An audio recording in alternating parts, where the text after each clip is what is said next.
బాగున్నారా? మేము బాగున్నాము.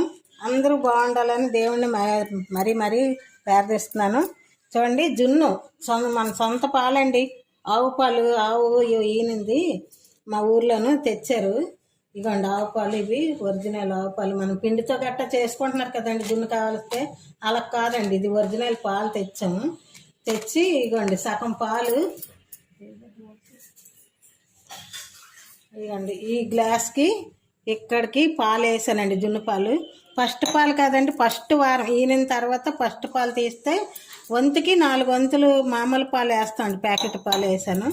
ఇగోండి వంతు సగం పాలు వేసాను, సగం పాలు. ఇగో బెల్లం, కొంచెం మిరియాల పొడి, యాలకులు 3 యాలకులు, 10-15 మిరియాలండి చితగొట్టి పొడి వేసాను. ఇగోండి బెల్లం ఉంది కదా, 1/4 కేజీ బెల్లం వేస్తున్నాను. బెల్లం వేసి కలిపేసి మళ్ళీ వేరేగా వడకట్టేసి ఆ మొత్తం అదంతా కొంచెం దీనిలాగా ఉంటుంది కదండి, తొక్కులాగా, అదంతా తీసేసి అప్పుడు వేరే గిన్నెతోటి ఇవ్వండి ఇడ్లీ కుక్కర్లో పెట్టేసి దీని మీద మూత పెట్టేసి ఇవ్వండి గిన్నె తయారయ్యాక చూపిస్తానండి.